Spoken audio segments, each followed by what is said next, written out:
suis viticulteur sur la commune de Saint-Gervais. Je suis la 5e génération au niveau de la famille. C'est une propriété qui représente 110 hectares en appellation Bordeaux supérieur, qui est basée sur 4 communes.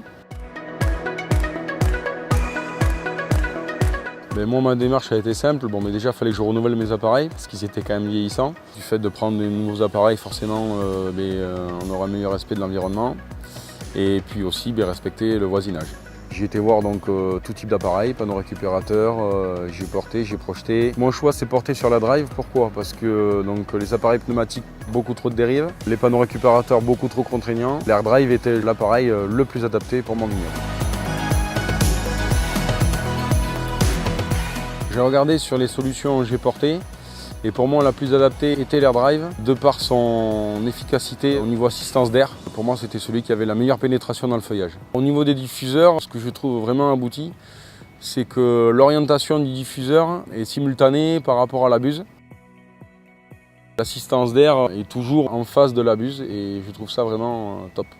On peut les orienter comme on veut. L'avantage, c'est qu'à plusieurs stades végétatifs, on peut cibler sur le raisin, sur le haut du feuillage, sur le milieu. On peut faire remonter le produit du bas vers le haut ou du haut vers le bas. En 2016, c'était une année très compliquée, une année très pluvieuse, une année à la maladie. Et je me suis rendu compte qu'avec Système Air Drive, j'ai pu réduire mes doses de 10 à 15%.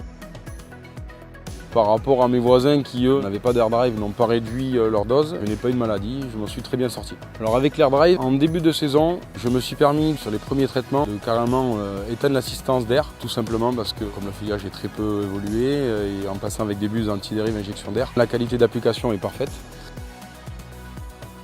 Même en fin de saison où le feuillage est vraiment en pleine pousse, j'ai pas besoin de mettre l'assistance d'air à 100%.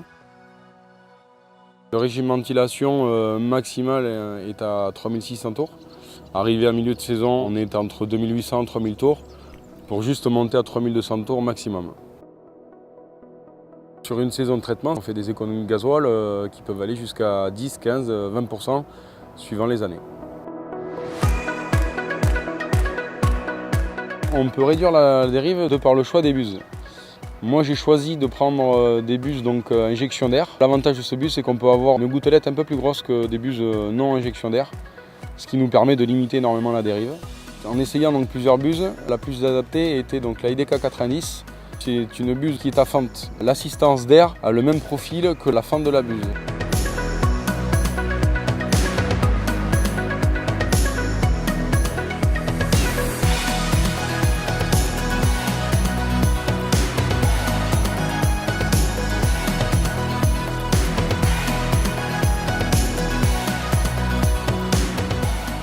J'ai eu des problèmes avec mes voisins, avec mes anciens appareils qui étaient des appareils pneumatiques. Aujourd'hui avec l'air drive, le problème a été réglé, puis je n'ai plus de dérive. Donc les voisins sont contents et moi aussi.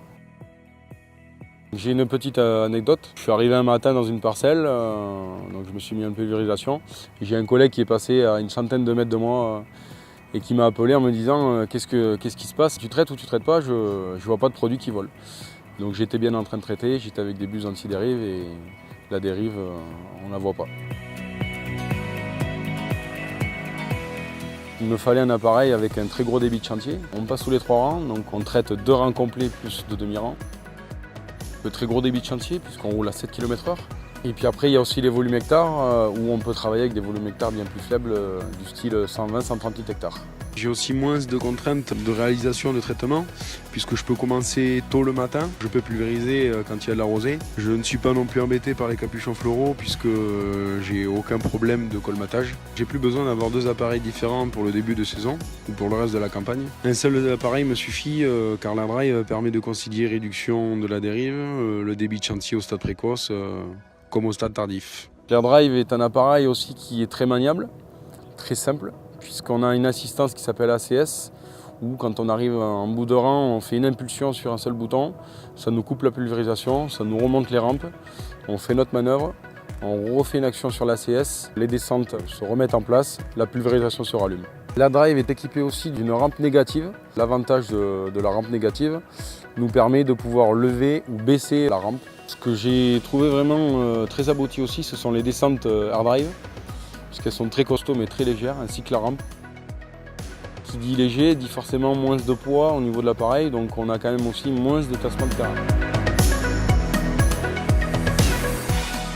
j'ai eu très peu de bouchage. Bien sûr, pour éviter le bouchage, il faut rincer le soir l'appareil à l'eau claire. On démonte les buses pour rincer le circuit sans passer par les buses.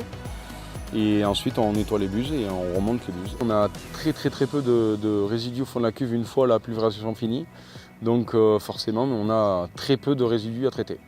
Du fait de son concept air drive avec les buses anti-dérive injection d'air, l'appareil se salit très peu. Le soir, quand on entretient le matériel, on n'y passe pas 2-3 heures, mais un petit quart d'heure. La technologie air drive était la mieux adaptée à mon vignoble par rapport à la dérive, par rapport à la qualité d'application et surtout au débit de chantier.